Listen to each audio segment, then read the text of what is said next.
Hello বন্ধুরা, আপনাদেরকে আমার এই চ্যানেলে স্বাগত জানাই। বন্ধুরা, আজকে আপনাদের জন্য একটি ভিডিও নিয়ে এসেছি। নিত্য ঘটে যাওয়া ঘটনা নিয়ে আজকের ভিডিও। আপনাদের প্রায়ই রাস্তা দিয়ে যাওয়ার সময় বিড়াল আপনার রাস্তা পার করে যায়। তখন আপনারা অনেক ভেবেচিন্তে রাস্তা দিয়ে এগিয়ে যান। তখন আপনাদের মনে এই প্রশ্নটা জাগে যে রাস্তা পার হয়ে যাব কি না। তাহলে বন্ধুরা, আজকে আপনাদের এই সমস্যার সমাধান নিয়ে আমি আজকে একটি ভিডিও বানিয়েছি। ভিডিওটিতে বিড়াল রাস্তা পার করলে কি হয় তার কিছু বৈজ্ঞানিক ভিত্তি আপনাদের সঙ্গে শেয়ার করব। বন্ধুরা, বিড়াল রাস্তা কাটলে গাড়ির চালক একটুক্ষণ অপেক্ষা করে তারপর যান। বিড়াল রাস্তা পার করে চলে গেলে পথ চলতি মানুষও কিছুক্ষণ দাঁড়িয়ে যান। এই প্রথা চলে আসছে সেই কোন যুগ থেকে। আমরা ভাবি এই নিয়ম শুধুই কুসংস্কার, কিন্তু তা নয়, এর পিছনে রয়েছে বড় বৈজ্ঞানিক কারণ।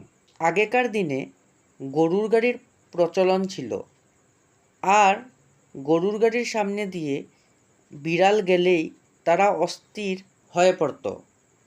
গরুদের শান্ত করতে চালককে কিছুক্ষণের জন্য গাড়ি থামিয়ে দিতে হতো।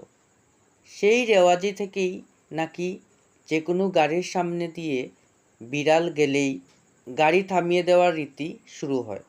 এর পিছনে আরও কারণ রয়েছে বন্ধুরা। বিড়াল জাতীয় ছোট প্রাণীদের সাধারণত অন্য বড় প্রাণী বা মানুষ তাড়া করে। এর ফলে তারা এক জায়গা থেকে অন্য জায়গায় ছুটাছুটি করে। তাই বিড়াল রাস্তা পার করার পর একটু দাঁড়িয়ে গেলে ওই প্রাণী বা মানুষের সঙ্গে ধাক্কা লাগার সম্ভাবনা কমে যায়। সেখান থেকেই শুরু হয় বিড়াল রাস্তা পার করলে দাঁড়িয়ে যাওয়ার সেই রীতিটি।